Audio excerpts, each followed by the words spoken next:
One of the most noteworthy mechanics unique to Bloodborne was reintroduced to Elden Ring in an interesting way. The rally system was tied specifically to Malenia's Great Rune, which blocks you from being able to use it for most of the game. Furthermore, it doesn't appear as effective as Bloodborne's rally, and it nerfs your flask healing, so it wasn't introduced with the most grace.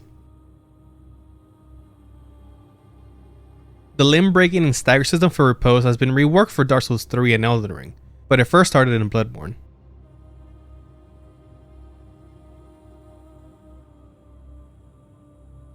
The spells in Bloodborne were an item in your hotbar as opposed to a spell you can equip, and Elden Ring has some items that work in a similar way, despite there being proper spells as well.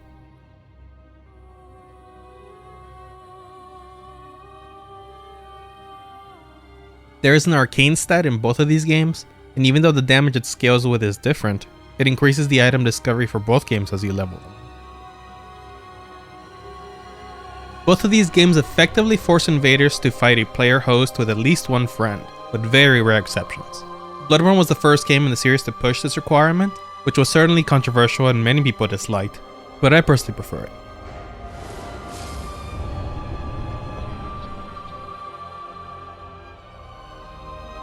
The layout of the Catacomb levels in Elden Ring are very clearly heavily inspired by the Chalice dungeons. They both have several reoccurring rooms and themes, they both hold the unique loot you may want, they both have a locked door which you can only open with a lever, with the boss hidden immediately behind it. Tell me in the comments which of these you prefer. The Assassin's Crimson Dagger Talisman works identically to the Blood Rapture rune in Bloodborne, healing some HP after a riposte. There are many talismans that work similarly to Caelid runes, but I believe this is the only equipable effect that was introduced in Bloodborne, and not before. The mechanic of being kidnapped and forced into a foreign, scary area in this manner, I'm pretty sure is unique to these two games.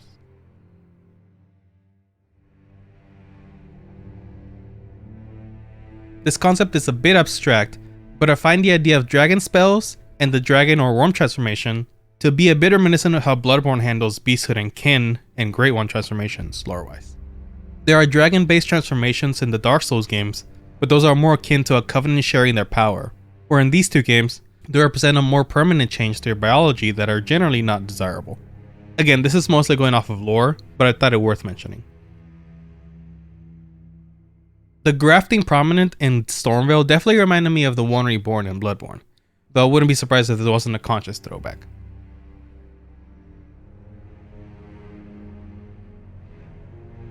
The madness status in Elden Ring is a pretty close match to Frenzy in Bloodborne, and in a way it's even more brutal than in Bloodborne, at least in a vacuum, because of the stagger after it procs. The Eye of Sauron tower encounter in Liurnia is also pretty similar to the Brain of Mensis when he first entered the Nightmare of Mensis. Despite the biology differences, the Kindred of Rot do remind me quite a bit of the Brainsuckers, especially their heads. Overgrown beast enemies are a staple for Bloodborne, so it's hard not to feel like they might have inspired the giant dogs in Caelid. Again, do I need to explain?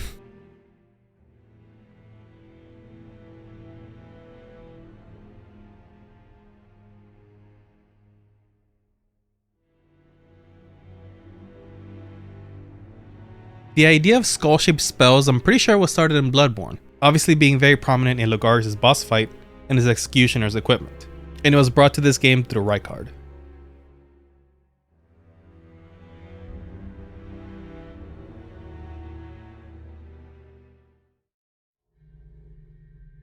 Obviously, both Astel and the Great Ones in Bloodborne are inspired by Lovecraft creatures, but it's hard not to make the connection between the two, especially when they both have meteor and star theming. Speaking of Great Ones, at least in name and some of the suggestions of the lore, the Outer Gods give off a similar vibe that some of the Great Ones in Bloodborne do. As to why the confidence level is a bit on the lower end, there's a lot of debate on what the Outer Gods represent in the universe of Elden Ring and the lore side of the community, so it may not be as comparable as it is in face value. I'm not gonna get into it here, but I will link a video in the iCards to what I'm referring to if you're interested. This is more of a visual and thematic similarity, as obviously the heavy emphasis of blood in this part of the game invokes memories of Bloodborne.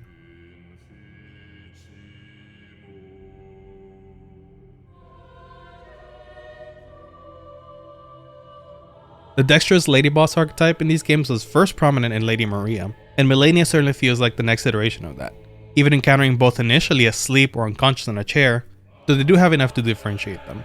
I know a lot of people thought Frida from Dark Souls 2 was too similar, for instance. The state of the world changing as you progress through the game has been used in pretty much every FromSoft game from this point, but it started with Bloodborne. Speaking of world state changes, both the games start burning the hub area once you are at the end of the game, though it doesn't really impact much. Both of these characters are foreigners to the land we play in, who had a great effect there, who were crowned queens and are borderline goddess figures. You could also argue that you fight both of them as a boss if you want to take Radagon into account. These are both the background figures that cause the events of the entire game, with very minimal mentions by name, but perhaps very subtly foreshadowed in concept. And of course you do fight both of them as a true final boss. This may be a detail you don't know if you aren't familiar with the very hidden details of the Chalice dungeons, but in Bloodborne you can get a ring in a random Chalice dungeon that allows you to propose to the Vile Blood Queen. Speak not those words. We have little need of a consort. Such a path would belike lead to further ruin. Thou art dear to us. We would see no harm befall thee. To me, this definitely feels like a reuse idea in some ways, though expanded massively in the main story. The main difference is that the Valva Queen does reject you, although she does seem charmed by your persistence.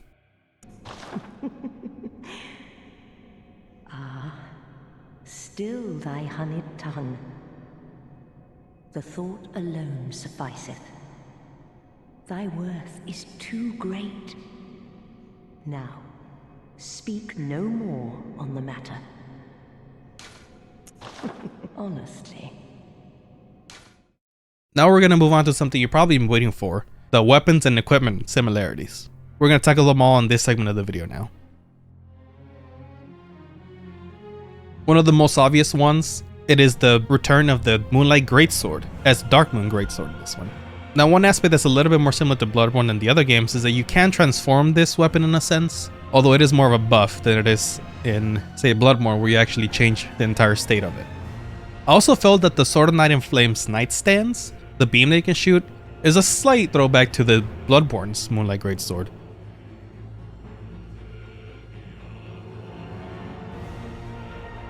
The Rivers of Blood has a very similar look to the Chikage when it is in its bloody state. And I want to say the bloody slash Ash of War does look very similar to what you can do with the Chikage as well, both draining your HP. It's hard to feel like the Cane sword isn't at least slightly a reference to the Third-Eyed Cane. The cane is not a sword by any means, and it doesn't transform like the Third-Eyed Cane, but just the idea of the cane being used as a weapon certainly feels like a throwback, even if the idea is not original to Bloodborne. The Brick Hammer definitely feels like the transformed form of the Kirk Hammer, having similar moveset, and especially noticeable when you do the R2s with the follow-ups.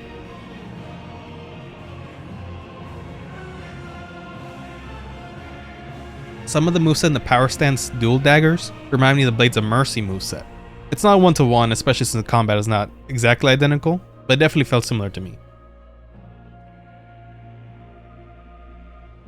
Power Stand's straight swords also kind of remind me of the Rikuyo in some ways. The kind of movement that you do definitely feels like it's kind of choreographed similarly to the Rikuyo. But I would say there's less similarities than the Blades of Mercy and the dual daggers.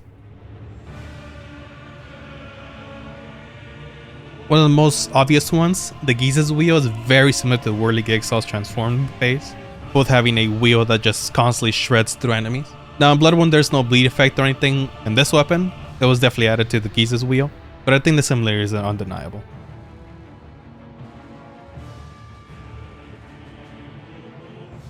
This is more of a conceptual similarity, but the ring finger reminded me a little bit of the Amygdala arm. Both seeming to have some kind of sentience to them, and actually both being similar to like hammer and club movesets.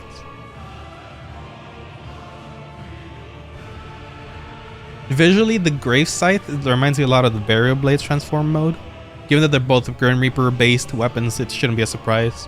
And who's to know for sure if it was a conscious throwback, but I do feel like they're close enough design-wise that it could be one.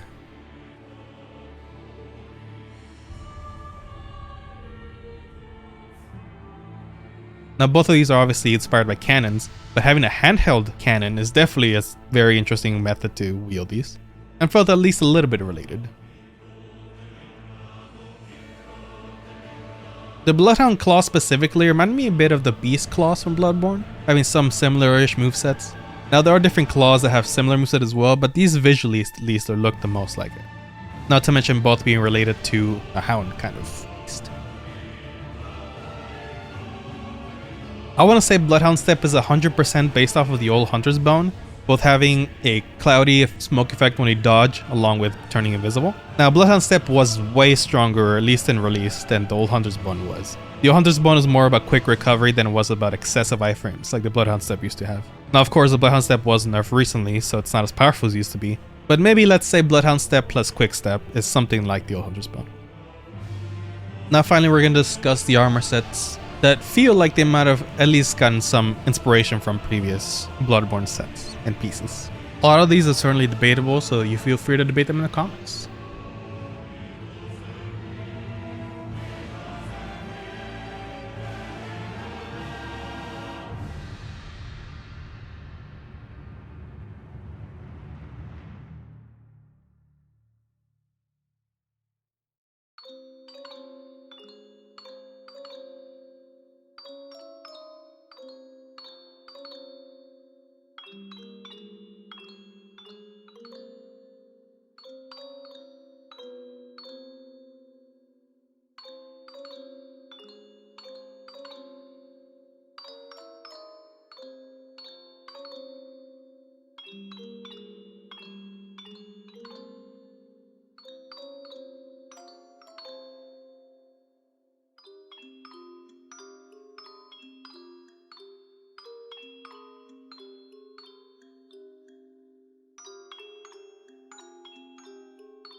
And that is all for this video.